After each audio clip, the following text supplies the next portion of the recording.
He built America's financial system from the ground up, yet he died with nothing. Alexander Hamilton was one of the founding era's most brilliant minds, but his life ended tragically in a bloody duel over pride and politics. Long before the wars, the political disputes, and the quest for power, there was a quiet, humid island, perpetually swept by salt and wind. Nevis, in the British West Indies, was small and nearly invisible on the world map. Yet, in the mid-18th century, history's sharpest mind was born there. Alexander Hamilton. Or perhaps not. You see, even his birth is a puzzle. Some records claim he was born in 1755. Others insist it was 1757. Alexander himself sometimes seemed uncertain, or maybe he simply wished to forget. What we do know is that he was born into destitution. His mother, Rachel Fawcett, of French Huguenot descent, had been married to a Danish merchant, but that marriage failed. Her divorce wasn't acknowledged by the church, so when she started a relationship with James Hamilton, Alexander's father, it was considered scandalous. They were never legally married, which made young Alexander illegitimate. That word carried heavy weight back then. It meant that doors closed before you could even knock. It meant whispers in the street and a shame you had to carry, despite not earning it. Alexander grew up facing economic hardship. His father struggled to find steady work, and his mother, though resourceful and determined, couldn't shield him from poverty. The family moved from Nevis to St. Croix, hoping to build a better life, but misfortune followed them like a shadow. When Alexander was around 11, James Hamilton abandoned the family, likely out of shame and his inability to provide. 2 years later, Rachel died of a fever, probably yellow fever, leaving Alexander and his older brother orphaned. Just like that, everything was gone. Alexander was barely a teenager. He had no father, no mother, no inheritance, no title, but he possessed two things that would carry him further than any noble name ever could: his mind and his pen. While the world saw just another colonial orphan small, skinny, unforgettable Alexander Hamilton was already quietly preparing to prove everyone wrong. Because sometimes, the people who have the least end up achieving the most. After his mother's death, young Alexander Hamilton was left with little more than her name and the burden of survival. He and his brother were taken in by a cousin, Peter Lytton, but that sanctuary was short-lived. Within a year, Lytton died by suicide. Alexander was homeless once again, not yet 14. He lacked a stable shelter, a family to rely on, and any education. Beyond the basics, his mother had managed to provide. He found work as a clerk at an import-export firm on the island of St. Croix, run by a merchant named Beekman and It was not a glamorous job. He handled invoices, tracked cargo, calculated currency exchanges, and maintained ledgers. However, for a boy with a hungry mind, it was a school in itself. Day by day, Alexander absorbed the rhythms of commerce, learning how the world truly operated, not from textbooks, but through ships, sugar, and debt. He was trustworthy, efficient, and sharp. By the time he was 15, he was put in charge of the entire business when the owner was away. Imagine that. Most teenagers couldn't be trusted to properly sweep a floor. Alexander was managing trade routes, but St. Croix was not filled with opportunity. It was a place thick with slavery, economic despair, and colonial hierarchy. Alexander saw it all firsthand, and he despised it. He began to write. His letters were thoughtful, observant, and sometimes poetic. They weren't just the ramblings of a teenager. They had power, structure, and vision. He wrote about hurricanes as though describing the fury of a god. He discussed politics, faith, and morality. Then came the storm. In 1772, a hurricane tore through St. Croix. It destroyed buildings, sank ships, and left the island reeling. In the aftermath, Hamilton wrote a detailed account of the disaster for the local newspaper. It was more than a mere news report. It was a work of art. A 15-year-old boy described wind and water with the elegance of a novelist and the insight of a philosopher. Local leaders who read the piece were astonished. Who was this boy? How could he write like that? They passed his essay around. They began to whisper. Then they started collecting donations.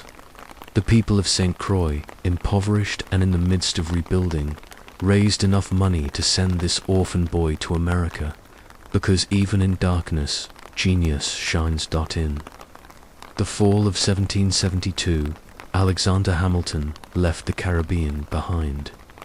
He boarded a ship bound for the American colonies, clutching the hopes of the people who believed in him and the burden of becoming someone who mattered. He was just a teenager, barely 16, possibly younger, but he already carried himself like a man racing against time. When he arrived in Boston and later made his way to New York, the world looked completely different. Crowded streets, churches, dockyards, colleges. This wasn't St. Croix. This was chaos, opportunity, and fire.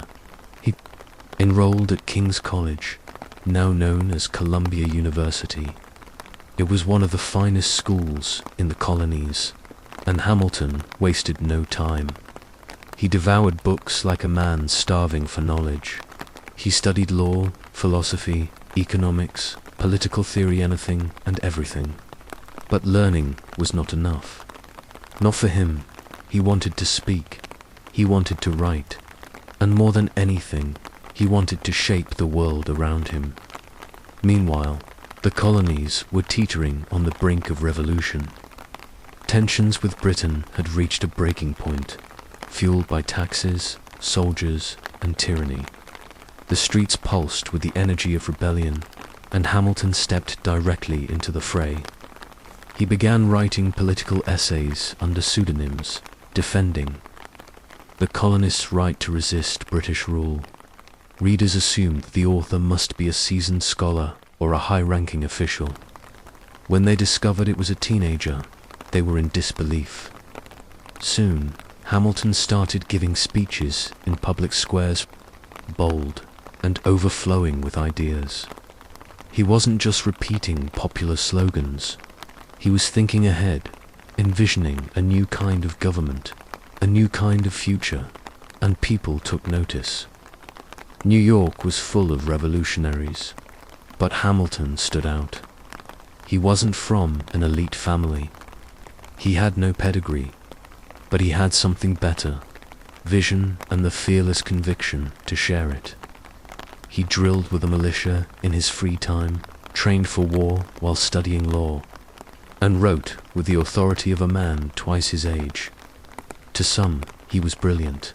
To others, he was arrogant, but no one could ignore him. America had just met Alexander. Hamilton and Alexander Hamilton had just found his battlefield. By the early 1770s, the colonies were no longer just complaining. They were preparing to fight. The British Crown had tightened its grip with taxes, troops, and proclamations. And while some men hesitated, others took a stand. Alexander Hamilton was one of them. Still a student at King's College, Hamilton couldn't remain idle. He joined a New York volunteer militia called the Hearts of Oak. They were young, mostly students, and woefully inexperienced. But what they lacked in training, they made up for in passion. Each morning before sunrise, Hamilton drilled with his comrades in a graveyard beside Trinity Church. They trained with borrowed weapons, learned the fundamentals of formation, and studied British military tactics. At night, he buried himself in books, classics, strategy, economics, philosophy, day and night, with his mind and body. Hamilton was preparing for something big in 1775, when war officially erupted with the battles of Lexington and Concord. Hamilton was ready. He helped lead a daring raid on a British battery in Manhattan, stealing cannons under enemy fire. It was a bold, dangerous, and successful act, exactly the kind that commanded attention. Hamilton's leadership was unmistakable. He was no longer just a writer. He was now a soldier, and a good one. Within months, he earned a commission as a captain of an artillery company. It was a rare position for someone so young and without connections, but Hamilton had proven himself in both words and actions. His company saw action in several key battles, including the Battle of Princeton, where Hamilton's guns helped secure a pivotal victory for the Continental Army. His skill didn't go unnoticed. Commanders praised his discipline and organization. His troops respected him, and news of a brilliant young artillery captain with a silver tongue and steel nerves began to spread. But someone else had noticed, too. Someone who would change Hamilton's life forever. General George Washington. Washington, the commander of the Continental Army, was always on the lookout for men who could think, lead, and act under pressure. And in Alexander Hamilton, he found all three. Hamilton had no way of knowing it, but his days as a frontline officer were limited. He was about to be called somewhere even more powerful than the battlefield. He was about to step inside the war, room of a revolution. In 1777, something unexpected happened. Alexander Hamilton, barely in his 20s and commanding a highly respected artillery unit, received an invitation. General George Washington wanted him not as a field commander, but as a member of his inner military staff. At first glance, it might have seemed like a step backward. Hamilton loved the battlefield. He thrived on action, movement, and strategy under fire. But this was different. This was Washington, and this offer was not a demotion, it was a gateway into the very heart of the revolution. Hamilton accepted. Washington made him an aide-de-camp, a sort of chief of staff. But in truth, he was far more than a glorified secretary. He became Washington's most trusted advisor, drafting letters, orders, and diplomatic messages, many in Washington's own voice. Hamilton's pen never stopped moving. His words carried authority, clarity, and purpose. He corresponded with generals, governors, and Congress. When orders needed to be obeyed, Hamilton's letters ensured they were. His writing was as sharp as his thinking, and he worked day and night, often by candlelight, with stacks of parchment and ink-stained hands. Washington relied on him for more than just paperwork. Hamilton became a voice in his ear, a strategist, a sounding board. Despite the massive age and status difference, there was mutual respect. Washington saw something rare in Hamilton, brilliance without hesitation. But Hamilton, despite his loyalty, still craved more. He didn't want to be remembered as just a writer. He yearned to lead men in battle again, to earn personal glory on the field, not just behind a desk. He asked Washington for a combat command multiple times. Washington denied him multiple times, not out of punishment, but because he couldn't afford to lose him. The tension quietly simmered between them. Washington treated him like a son. Hamilton sometimes chafed at the boundaries, but they needed each other. During these years, Hamilton also forged connections with powerful allies, including Lafayette, John Lawrence, and other revolutionary thinkers. His ideas were expanding. He wasn't just fighting a war. He was dreaming of what would come after. It a new nation, a government that actually worked, a future he could help design. He was still young, still ambitious, and still just getting started. For 4 long years, Alexander Hamilton served faithfully at George Washington's side. He drafted letters that held armies together, organized supply chains during brutal winters, and helped Washington navigate the fragile egos of generals and politicians. His work was vital, there was no denying that. But inside, a fire still burned. Hamilton wanted the battlefield. He didn't just want to write about war, he wanted to fight it. He saw glory in military leadership, in leading charges, in commanding, respect not just for his intellect, but for his bravery. He had proven himself before, back when he stole cannons under enemy fire and rallied artillery units in battle. But now, confined to paperwork and politics, he felt caged. He asked Washington repeatedly for a field command. Washington repeatedly declined. To Washington, Hamilton was irreplaceable in his current role. He was efficient, brilliant, and dependable. While other aides came and went, Hamilton remained, and Washington, often isolated, relied on him like few others. But Hamilton saw things differently. Each time another officer earned a battlefield promotion, each time someone else received the praise and recognition he craved, resentment quietly grew. Hamilton was not just hungry for action, he was hungry for a legacy. He didn't want to be remembered as a behind-the-scenes figure. He wanted his own legend. The tension reached a breaking point in early 1781. After a minor misunderstanding, Hamilton kept Washington waiting outside a room for just a few minutes. Washington snapped.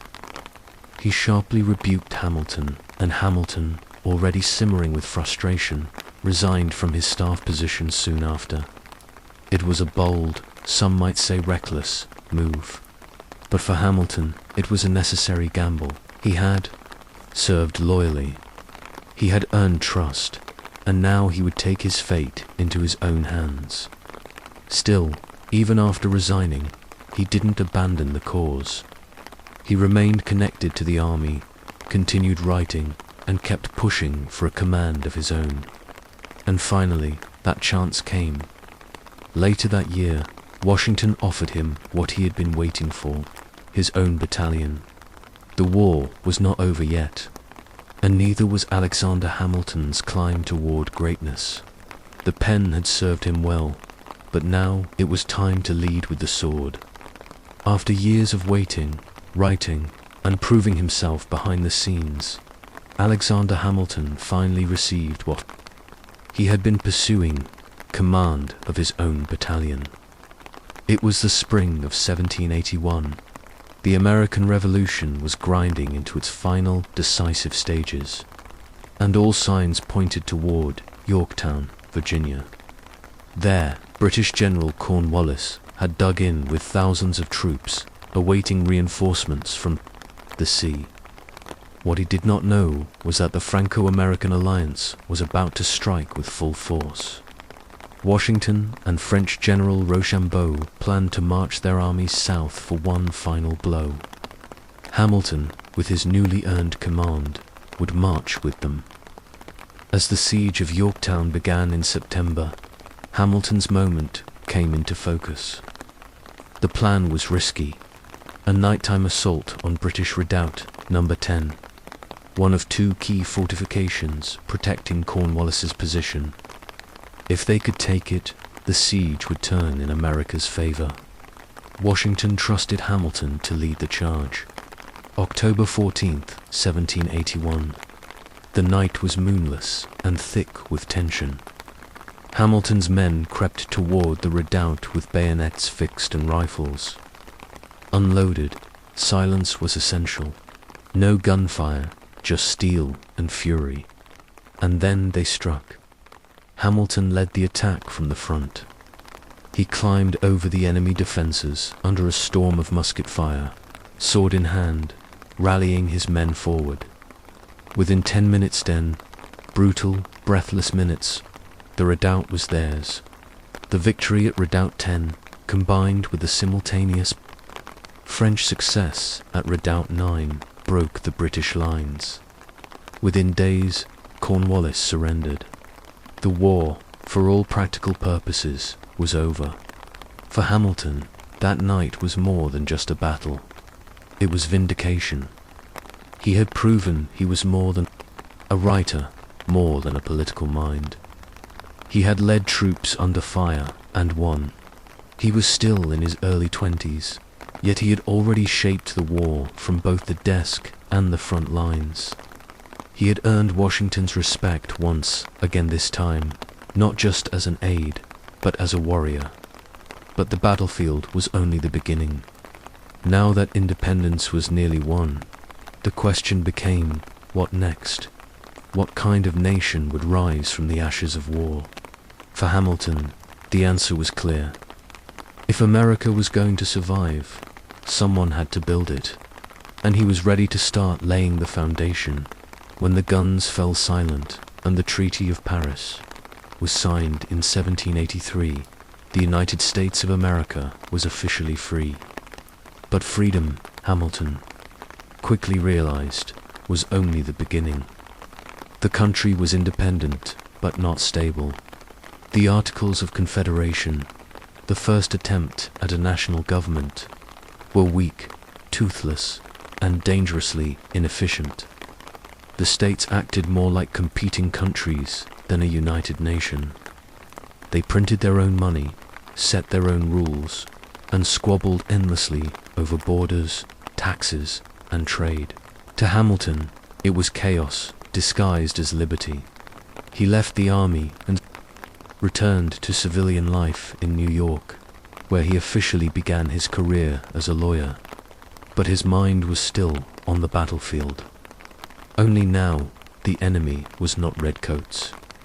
It was disorder, economic instability, and a lack of federal power. Hamilton believed deeply in structure, in systems, in a central government strong enough to hold the country together. He feared that, without it, everything they had just fought would collapse, so he started writing again. He wrote essays, letters, and proposals. He joined state political circles, speaking passionately about the need for change. His voice, once used to rally troops, was now used to rally minds. In 1786, he helped organize the Annapolis Convention, a meeting intended to address the country's commercial problems. Only 5 states attended, and nothing much happened on the surface. But Hamilton used the opportunity to push for something bigger, a full constitutional convention to overhaul the government from the ground up. He got his wish. The following year, delegates from all 13 states gathered in Philadelphia. Among them were George Washington, James Madison, Benjamin Franklin, and Alexander Hamilton. Hamilton was one of the youngest in the room, but his energy was unmatched. His speeches were bold. His ideas were unapologetically pro-federalist. He believed America needed a strong central government, a national economy, and a unified identity. Not everyone agreed. In fact, many were wary of centralized power. It reminded them too much of monarchy. But Hamilton did not back down. He was not just fighting for a constitution. He was fighting for a vision of America that could last. Because while revolutions may win freedom, only structure can preserve it. The Constitutional Convention of 1787 was a turning point for America and for Alexander Hamilton. For 4 hot months in Philadelphia, delegates debated, argued, and rewrote the blueprint for a new government. And while Hamilton was not the loudest voice in the room, he was one of the most unshakably determined. His vision was ambitious, some said, too much so. Hamilton argued for a strong central government, a president with real executive power, and even a Senate that served for life. These ideas did not sit well with many of the delegates, who had just thrown off a king and were not keen on anything that smelled like monarchy. In the end, Hamilton's more extreme proposals were not adopted, but many of his broader principles, federal authority, a robust executive branch, and the supremacy of national law made it into the final constitution. Still, the fight was far from over. The constitution had been written, but it still needed to be ratified by the states, and that would not be easy. Opposition was fierce, especially from people who feared losing state power or saw the new federal system as a threat to individual liberty. So, Hamilton went to war again, not with guns, but with his greatest weapon, his pen. He joined forces with James Madison and John Jay to write a series of essays defending the new Constitution, published under the shared pseudonym Publius. These essays were aimed at ordinary citizens, clear, logical, and persuasive. Hamilton wrote the majority of them, 51 out of the 85 essays, sometimes drafting several per week, late into the night by candlelight. These became the Federalist Papers. Each essay tackled a different question. Why do we need a stronger government? How will checks and balances protect freedom? Why should people trust a national judiciary? Hamilton poured his soul into these arguments. He was not just defending a document, he was defending the very future of the Republic. And it worked. Slowly, state by state, the Constitution was ratified. In 1789, it officially became the supreme law of the land.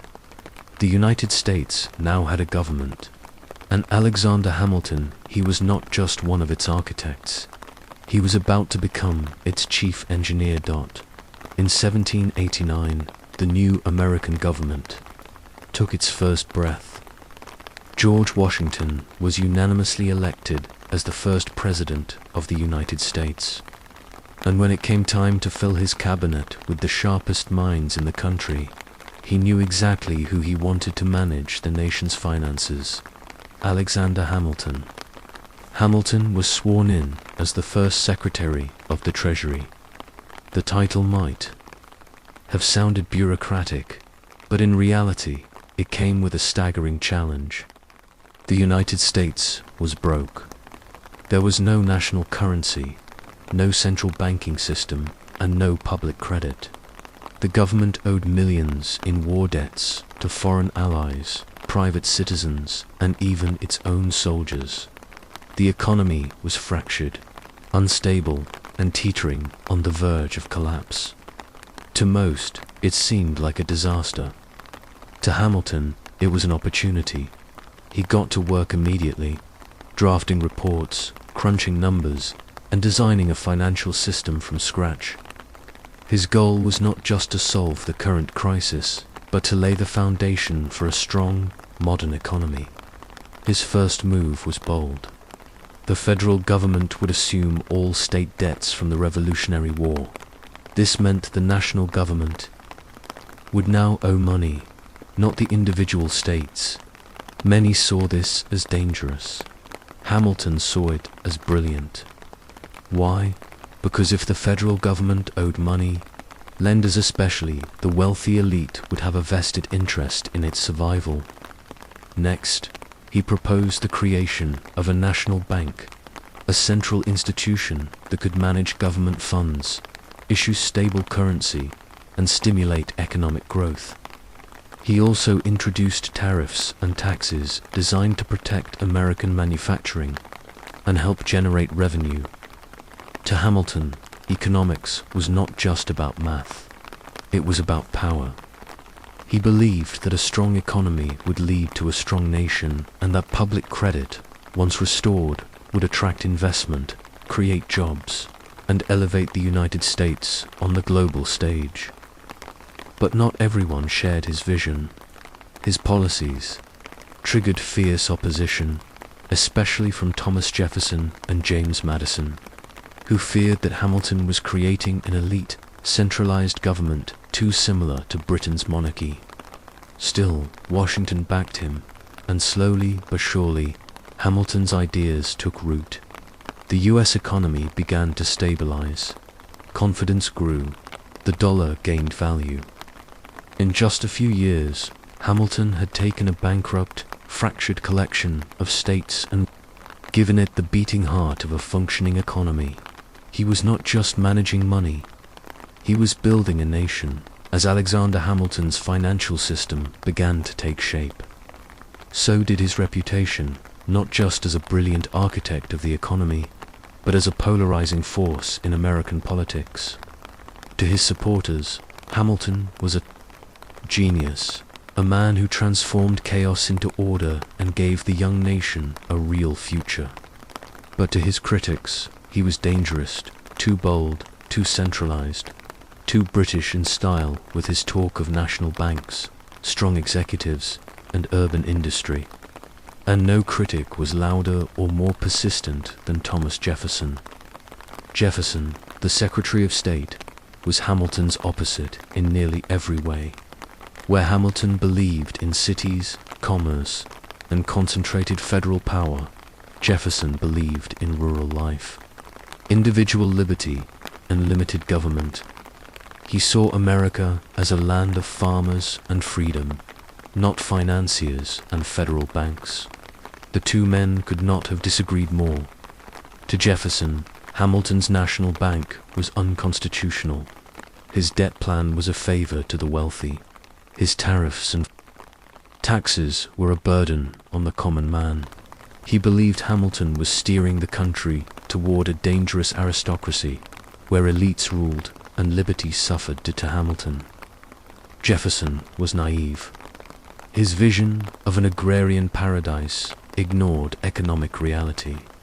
Without credit, without industry, without structure, Hamilton believed the nation would crumble.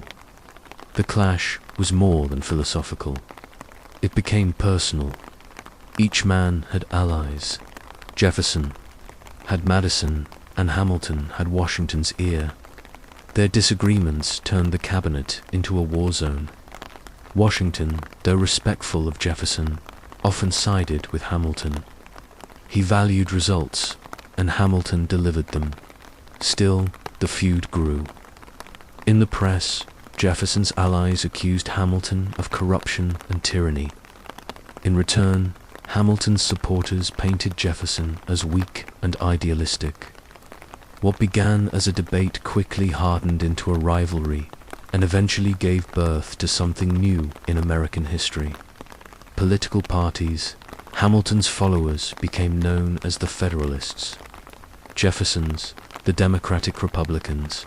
The country, still young and fragile, was now splitting into factions. It wasn't what the Founding Fathers had wanted, but it was what the moment demanded.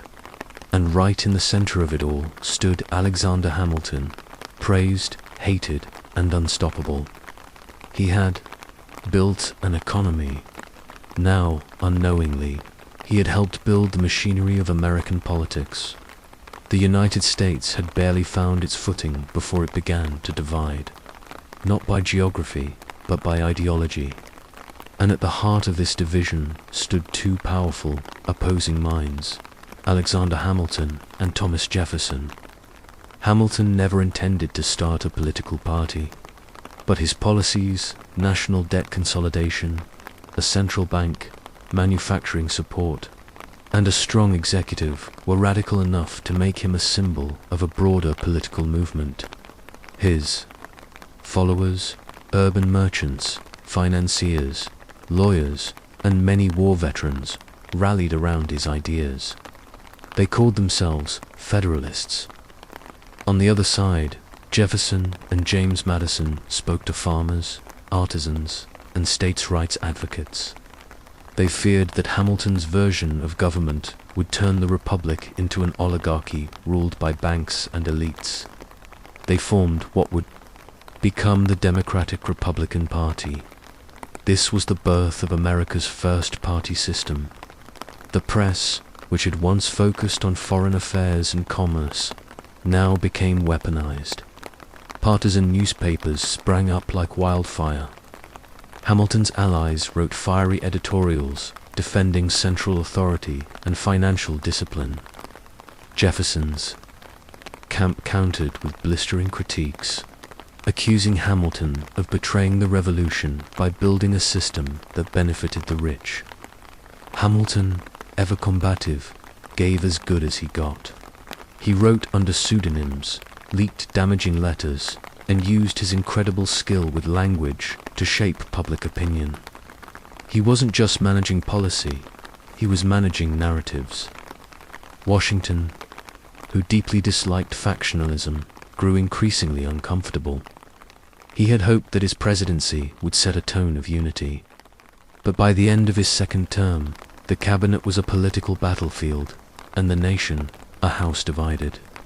Eventually, Jefferson resigned from Washington's cabinet, disgusted by Hamilton's influence. But even in resignation, his movement grew stronger. Then came the election of 1796, America's first truly contested presidential race.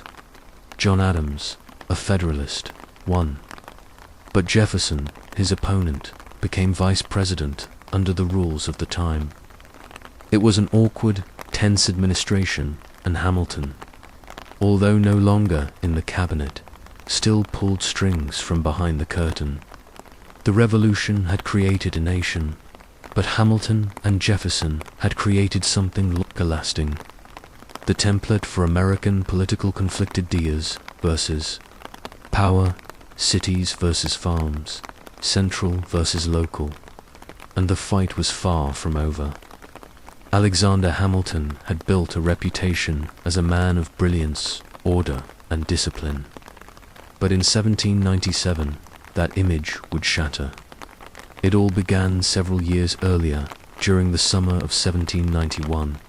Hamilton, then the Secretary of the Treasury and one of the most powerful men in the country, was approached at home by a young woman named Maria Reynolds. She claimed her husband had abandoned her and asked Hamilton for financial help. He agreed, but what followed wasn't charity. It was an affair. Hamilton and Maria Reynolds began a secret relationship that lasted for months. But it wasn't just an affair, it turned into a trap. Her husband, James Reynolds, found out and blackmailed Hamilton, demanding money to keep silent, rather than end the affair immediately. Hamilton continued to pay and continued to see Maria.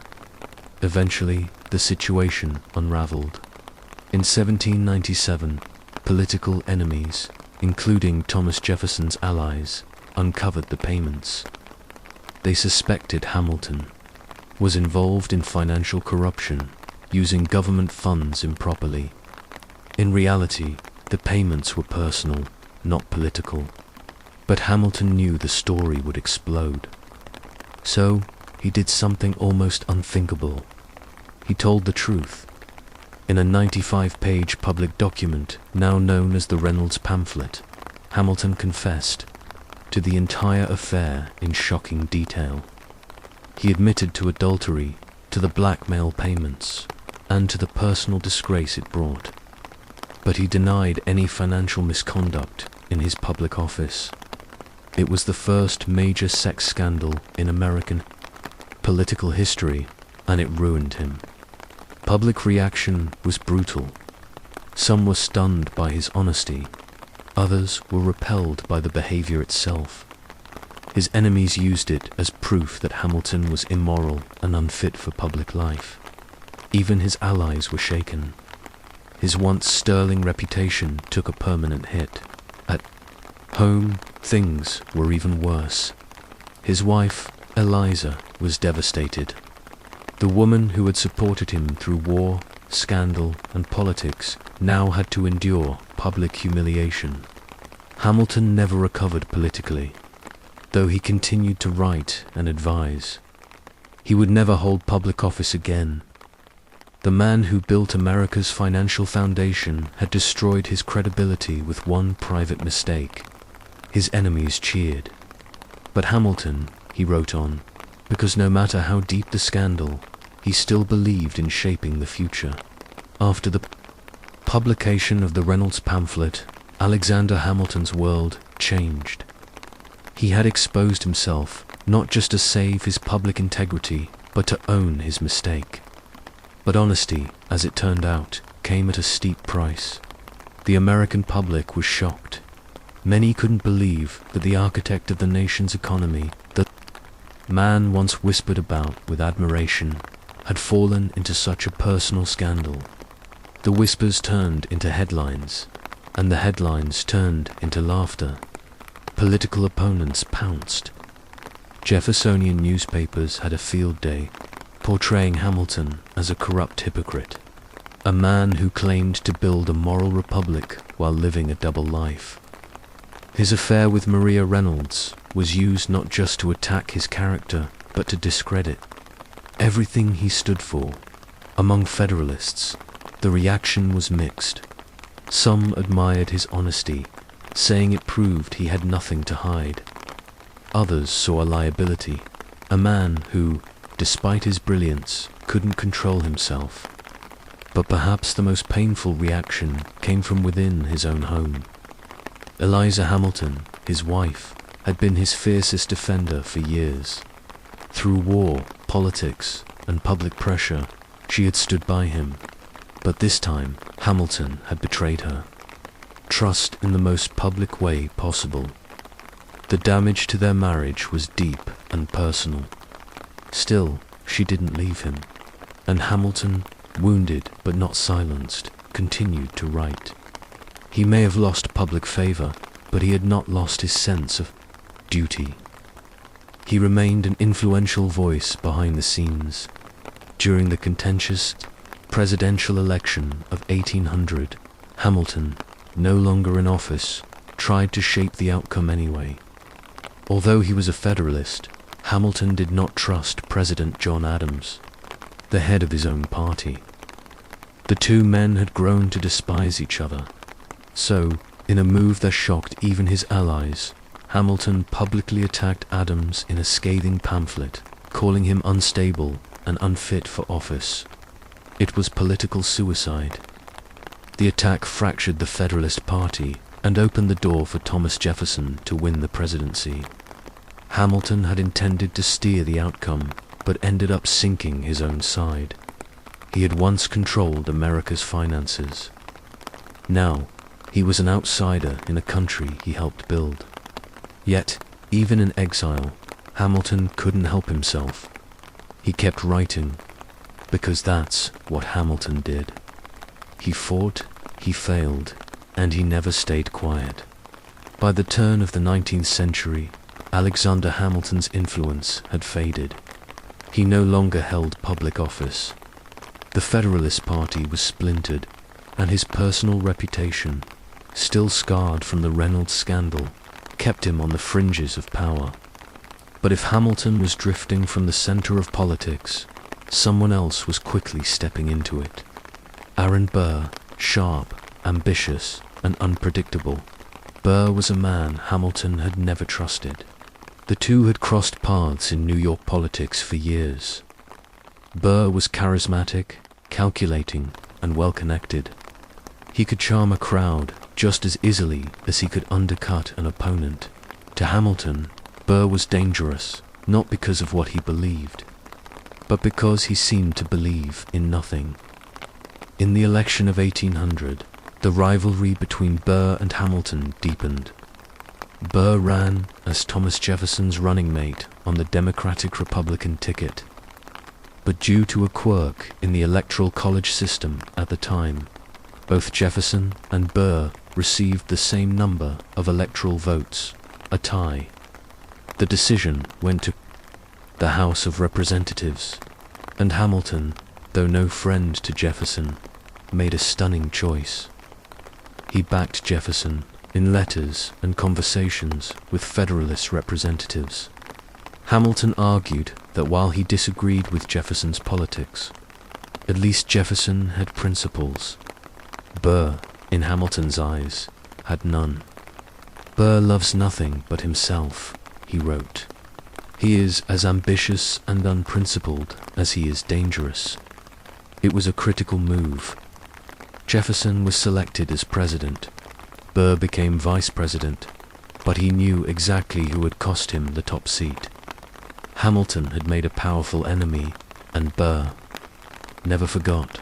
Over the next few years, Burr's political fortunes declined. He was sidelined during Jefferson's presidency and eventually found himself isolated, much like Hamilton. But unlike Hamilton, Burr was not content to fade quietly. The tension between the two men smoldered. Through letters, speeches, and political maneuvering, Hamilton continued to publicly insult Burr's character. He warned anyone who would listen that Burr posed a threat to the Republic. It wasn't just politics anymore, it was personal. Two men, 2 careers in decline, and one final confrontation creeping closer. Neither of them knew it yet, but the fuse had already been lit, and it would explode in blood. By 1804, the political landscape had changed again. Thomas Jefferson was in his second term as president, and Aaron Burr, still serving as vice president, was now completely cut off from the power he had once tasted. Rejected from Jefferson's inner circle and politically stranded, Burr set his sights on a new opportunity, the governorship of New York. It was a chance to reclaim relevance, to reset the game, but Alexander Hamilton, never one to stay silent, refused to let that happen. Throughout Burr's campaign, Hamilton worked behind the scenes to block him. He wrote letters to influential figures, urging them not to support Burr. He warned that Burr was corrupt, unpredictable, and unworthy of trust. The most unfit and dangerous man of the community, Hamilton called him. It was political sabotage, and it worked. Burr lost the election, publicly humiliated and privately enraged. Burr blamed one man for his defeat, Alexander Hamilton. Shortly afterward, a letter was published in a newspaper. In it, Dr. Charles Cooper, a friend of Hamilton's, described Hamilton's opinion of Burr at a private dinner. According to Cooper, Hamilton had said things still more despicable about Burr than what had been published. That was it. Burr demanded a retraction. Hamilton refused. He admitted to criticizing Burr's political conduct, but not to calling him despicable. That, he said, was hearsay. But Burr didn't want a clarification. He wanted a reckoning. So, he sent a letter of formal challenge a duel. At first, Hamilton hesitated. Dueling was illegal, dangerous, and against his own moral beliefs. He had lost friends to duels. He had spoken against them publicly. He had a family. He had sons. He had a legacy. But he also had pride. Hamilton feared that rejecting the challenge would brand him a coward. He believed that honor mattered, and so he accepted. He began to put his affairs in order. He wrote a letter to Eliza expressing his love. He drafted a statement explaining that he intended to throw away his shot, not to kill, but to preserve honor without bloodshed. But duels didn't always go according to plan. On the morning of July 11th, 1804, Hamilton and Burr would meet on the cliffs of Weehawken, New Jersey. 2 men, 2 pistols, and one final moment that would change American history forever. The sun had barely risen on July 11th, 1804, when 2 boats quietly slipped across the Hudson River from Manhattan to the wooded bluffs of Weehawken, New Jersey. The sky was pale, the air thick with mist. It was a place chosen deliberately remote, hidden from the law, and stained with history. Just a few years earlier, Hamilton's own son, Philip, had died in a duel here. Now, Alexander Hamilton had returned to face his own end. He arrived with his second, Nathaniel Pendleton. Aaron Burr brought his own second, William Van Ness. The pistols were prepared. The distance was measured 10 paces apart. Burr stood tall and composed. Hamilton, quiet but resolute. What exactly happened in the seconds that followed remains a mystery. Hamilton claimed beforehand that he intended to throw away his shot to aim high, to avoid bloodshed, to meet the challenge without killing. Some accounts say he fired into the air, deliberately missing. Others believe he flinched or fired by reflex. But what isn't in question is what Burr did next. He raised his pistol. He fired. The bullet struck Hamilton in the lower abdomen, shattering his ribs, tearing through his liver, and lodging in his spine. He collapsed almost instantly. Burr, stunned by the damage, stepped forward, then turned and walked away. Hamilton was rushed back across the river, unconscious, bleeding, and barely alive. He was taken to the home of a friend in Greenwich Village, where his family soon gathered. He lived for 31 hours. During that time, he drifted in and out of consciousness. He spoke to his wife, Eliza, asked for forgiveness, and received last rites. His friends came to say goodbye. His children held his hand. And then, on the afternoon of July 12, 1804, Alexander Hamilton died. He was 47 years old. The man who had fought in the Revolution, built the nation's financial system, written the bulk of the Federalist Papers, and shaped the very structure of the United States, was gone. Killed in a duel that history would remember as a tragedy, a waste, and a final chapter written in gunpowder and pride. But Hamilton's story didn't end there, because death has a strange way of echoing, especially when a legacy refuses to be buried. As news of Alexander Hamilton's death spread across New York City, shock rippled through every corner of the young republic. Crowds gathered in silence outside his home. Federalists mourned the loss of their intellectual anchor. Even those who opposed him politically stood still, stunned by how suddenly and senselessly it had ended. Duels had claimed lives before, but this felt different. Here was a man who had helped win independence, built the US economy, defended the Constitution, and shaped the very foundations of government, now gone by the hand of a sitting vice president. Public outrage flared. Hamilton's funeral drew thousands. Businesses closed. Church bells rang. Soldiers marched alongside civilians in mourning. At Trinity Churchyard, his coffin was lowered into the ground beneath a simple stone. He was buried not as a politician, but as a patriot. His wife, Eliza, stood by his side until the very end. In the days after his death, Eliza faced a mountain of debts and 7 surviving children to raise, yet she refused to break. Fueled by grief and love, she dedicated her life to preserving her husband's legacy and to finishing the work he had started.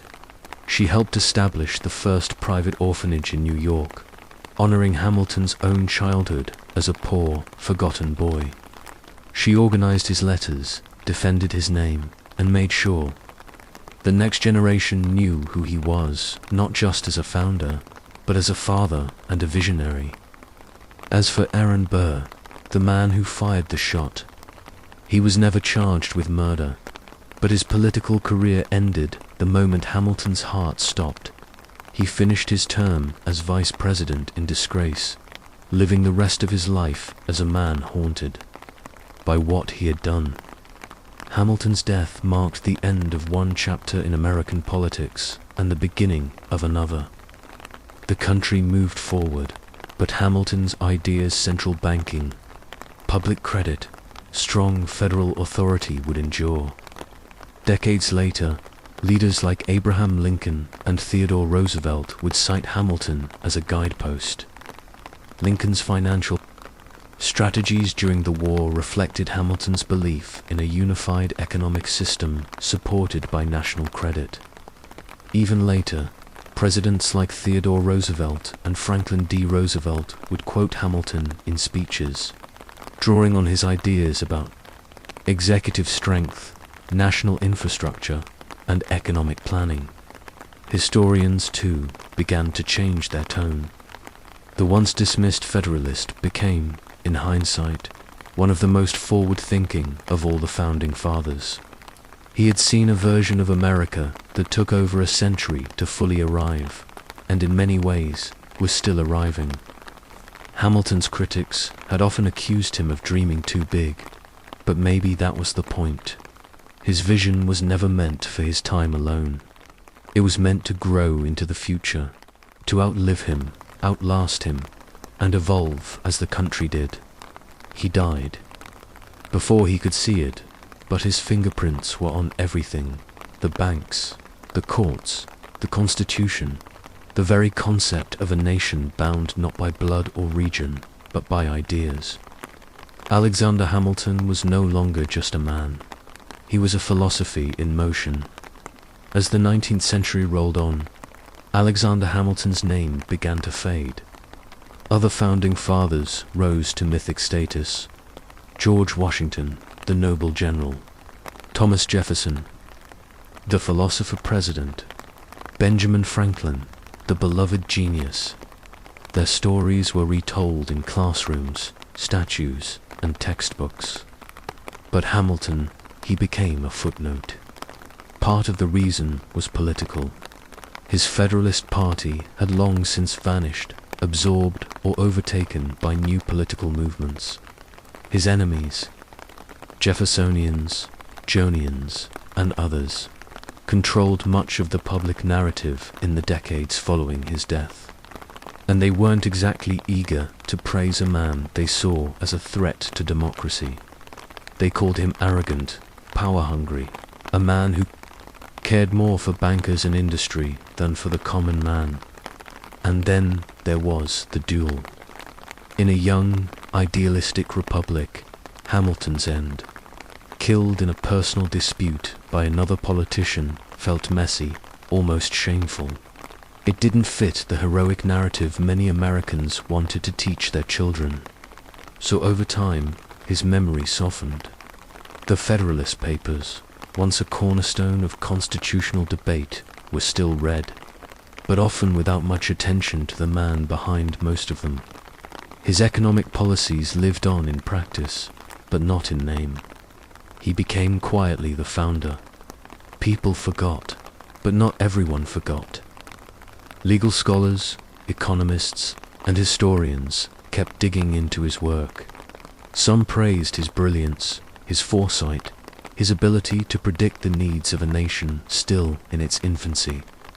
Others admired the raw determination of a man who rose from nothing, an illegitimate orphan from the Caribbean, into one of the most influential figures in American history. Even still, for most of the 19th and 20th centuries, Hamilton remained a second-tier figure, respected but not revered. His portrait was placed on the $10 bill, but few people gave it more than a passing glance. He had a statue or two, a few, schools named in his honor, and a tomb in Trinity Church, but he wasn't celebrated the way Washington or Lincoln were. It seemed history had quietly tucked him away. But Hamilton had always been underestimated, and like he had done so many times before, he was quietly waiting for a chance to rise again. This time not through politics, but through something no one saw coming. For nearly 2 centuries, Alexander Hamilton's story remained largely in the background of American memory, until one man picked up a book at an airport, and everything changed. In 2004, historian Ron Chernow published a groundbreaking biography titled Alexander Hamilton. It was rich, detailed, and deeply humanizing. Instead of focusing only on policy or scandal, it painted a full picture of a complex man, flawed, brilliant, ambitious, relentless. A man who had risen from nothing to shape a nation. The book was praised by scholars, but it reached someone entirely unexpected, a young playwright and musician named Lin-Manuel Miranda. On vacation in Mexico, Miranda brought Cherno's biography along as light reading. By the second chapter, he was stunned. "This is the most hip-hop story I've ever read," he said. A poor kid from the Caribbean who used words to rise to the top. It didn't just resonate, it sounded like music. And so Hamilton's second act began, not in Congress, but on Broadway. In 2015, Miranda's musical Hamilton premiered at the Public Theater in New York City. A bold, generatic mix of hip-hop, R&B, and traditional show tunes. It reimagined the founding fathers as young, diverse, and deeply flawed revolutionaries. Hamilton, played by Miranda himself, was portrayed as a lyrical genius, a political fighter, and a man burning with purpose and insecurity. The show cast actors of color in the roles of America's founders, giving new voice and new relevance to an old story. Audiences were electrified. The show moved to Broadway later that year, earned a record-breaking 16 Tony Award nominations, won 11, and went on to win the Pulitzer Prize for Drama. It became a cultural phenomenon, pulling Hamilton's legacy out of dusty textbooks and into the hearts of millions. Suddenly, the world wanted to know who was Alexander Hamilton. Students began reading the Federalist Papers. Visitors flocked to Trinity Church and the Hamilton Grange. Sales of Cherno's biography skyrocketed, and more than anything, people began to understand what Eliza Hamilton had fought so hard for, to make sure her husband's story was not forgotten. Hamilton had always believed in the power of words. Now, more than 200 years after his death, it was words and music that brought him roaring back to life. When Hamilton, an American musical, exploded onto the stage, it didn't just entertain, it educated. For many in the audience, especially younger generations, this was their first deep introduction to Alexander Hamilton, and not the Hamilton from old history books. The musical brought him to life with rhythm, emotion, and modern urgency. Suddenly, students were quoting Federalist No. 10 in classrooms. History teachers were updating lesson plans. College courses began including the lyrics alongside primary source documents. Museums saw surges in attendance. Even Google searches for Alexander Hamilton spiked into the millions. Hamilton had become cool, but it wasn't just about music or rhyme schemes. The story resonated because it was universal. Here was a man born out of wedlock, raised in poverty, an immigrant with no status or title, who rose by the sheer power of his intellect, ambition, and resilience. His flaws, his pride, his temper, his insecurities were not hidden but explored.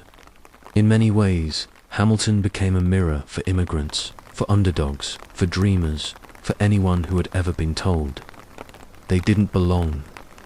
Lines like, "I am not throwing away my shot," or "Immigrants, we get the job done," became rallying cries.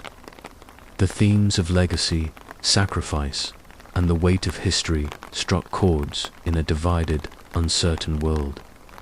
And while the musical took creative liberties, as all dramatizations do, it sparked something rare. Genuine curiosity about the real man behind the melody. Historians, at first skeptical, began to applaud the phenomenon. It didn't replace academic study, but it opened doors. It got people asking questions. It brought forgotten stories into the light. The show's cultural impact even reached the highest levels of government. Former President Barack Obama called it a story about America then told by America now. Tickets were gifted to students. The cast performed at the White House, more than 2 centuries after his death. Hamilton was not just remembered, he was relatable. In his own time, he often felt like an outsider, misunderstood, too bold, too fast, too much. But now the world finally caught up, and the man once buried by scandal and politics now had history's full attention. Because once forgotten stories are told loud enough, they can echo through time. As the spotlight returned to Alexander Hamilton in the 21st century, people began to look at his ideas, not just his life, and realized something extraordinary. So much of what America is came from him. From the very beginning, Hamilton was thinking, not just about independence, but about what came next. While others fought to break free from Britain, Hamilton focused on how to build something that would last. And many of the systems he envisioned, systems criticized in his own time, are now seen as foundational. Take the national economy. When Hamilton proposed the federal assumption of state debts and the creation of a national bank, critics screamed that it was tyranny in disguise. Today, those ideas are standard.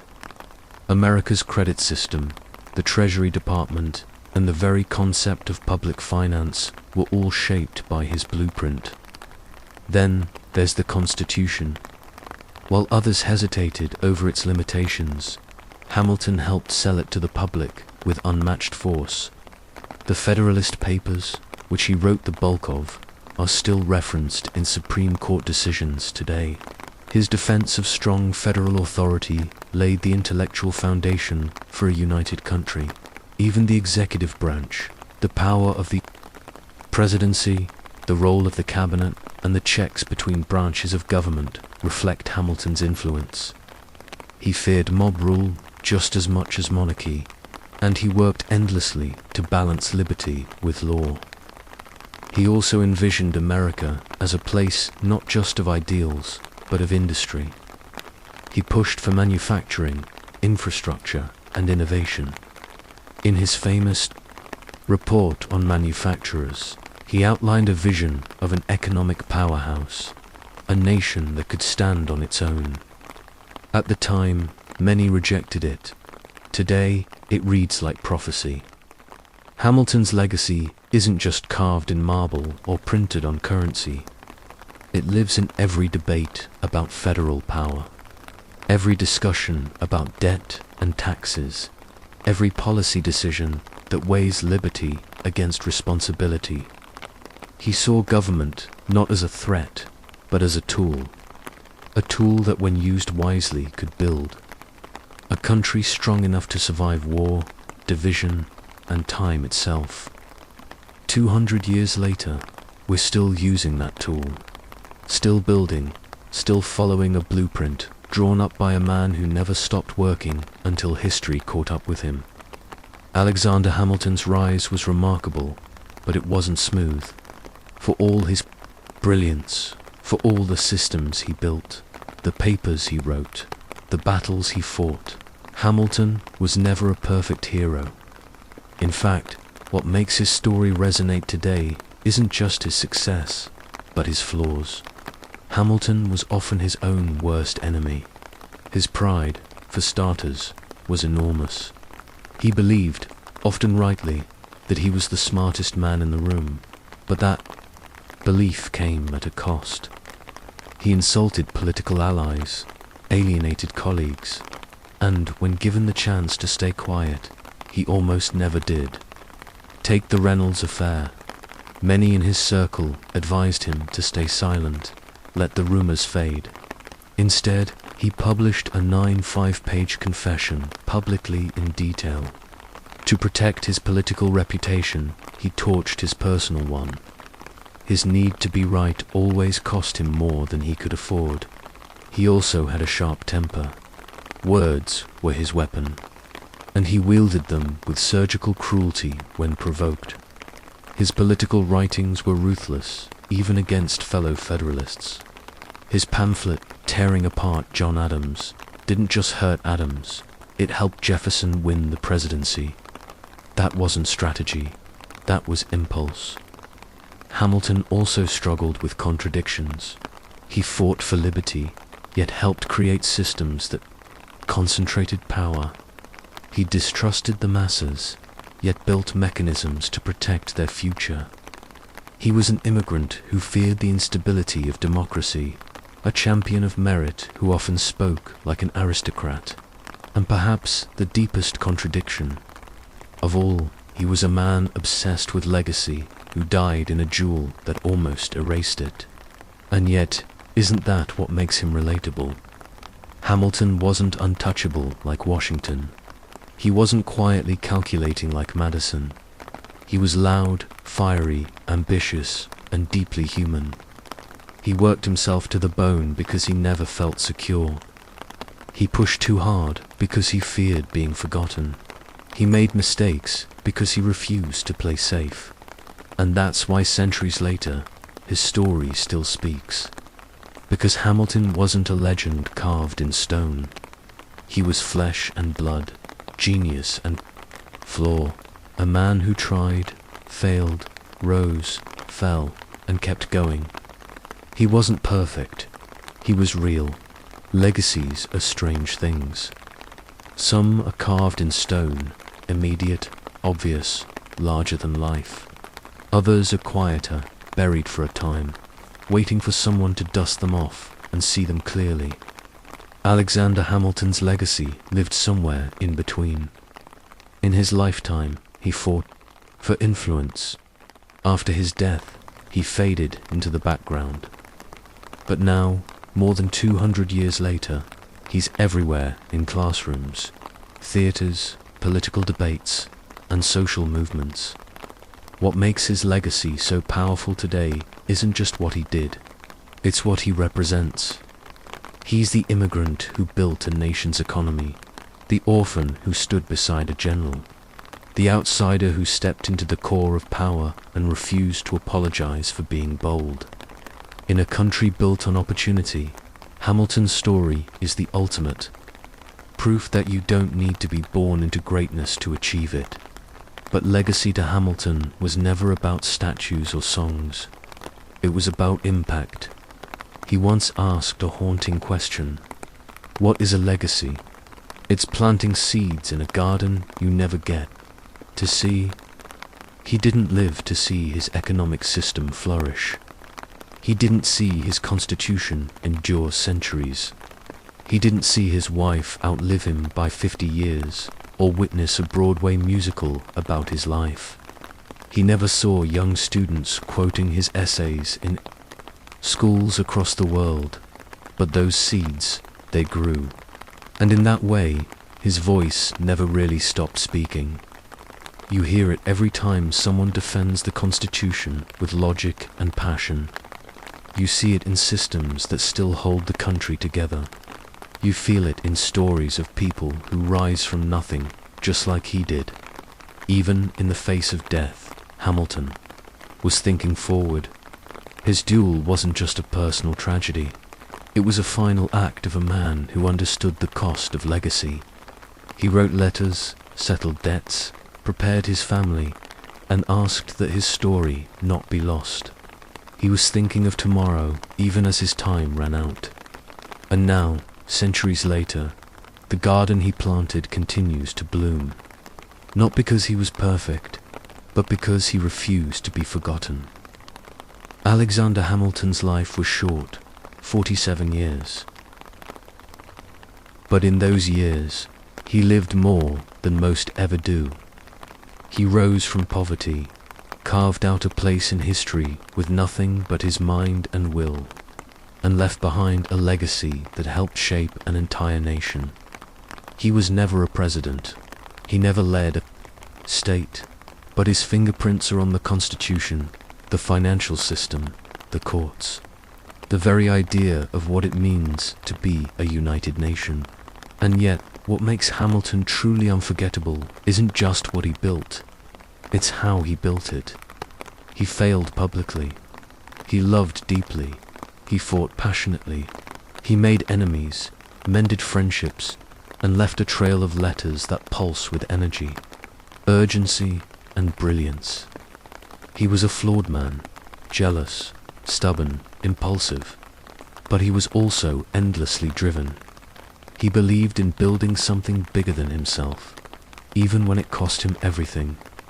And maybe that's why, all these years later, we're still drawn to his story, because we recognize it, the struggle to rise, the need to prove yourself, the tension between ambition and morality, the hope that your work, your words might outlast you. His life reminds us that greatness isn't about perfection. It's about effort, about vision, about refusing to settle for the world as it is, and daring to imagine the world as it could be. Hamilton imagined a future where America was strong, structured, and stable, and while he never got to see that future fully realized, he laid the foundation with fierce determination.